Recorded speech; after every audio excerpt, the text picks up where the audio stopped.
জীবনের হিসাব সুকুমার রায়।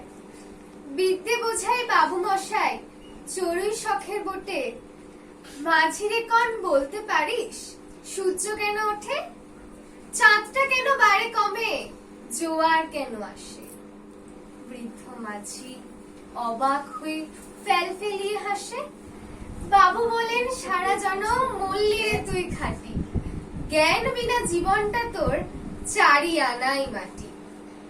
খানিক বাদে কহেন বাবু, বল তো দেখি ভেবে, নদীর ধারা কেমনে আসে পাহাড় হতে নেবে, বলতো কেন লবণ পোড়া সাগর ভরা পানি।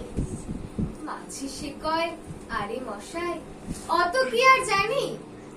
বাবু বলেন এই বয়সে জানিস নেও তা কি, জীবনটা তোর নেহাত খেল অষ্ট আনাই ফাঁকি।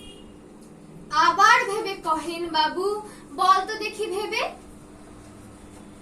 আবার ভেবে কহেন বাবু, বলতো ওরে বুড়ো, কেন এমন নীল দেখা যায় আকাশের ওই চূড়ো, বলতো দেখি সূর্য চাঁদে গ্রহণ লাগে কেন। বৃদ্ধ বলে, আমায় কেন লজ্জা দিচ্ছেন হেন। বাবু বলেন, বলবো কি আর বলবো তোরে কিটা, দেখছি এখন জীবনটা তোর 12 আনাই বৃথা।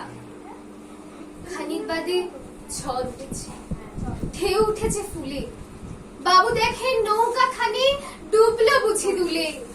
মাঝিরে কন এমনি আপদ ওরে ও ভাই মাঝি, ডুবলো নাকি নৌকো এবার, মরবো নাকি আজি। মাঝি সুধায়, সাঁতার জানো, মাথা নাড়েন বাবু।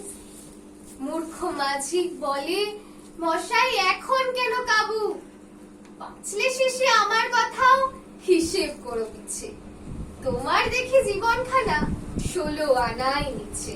নমস্কার।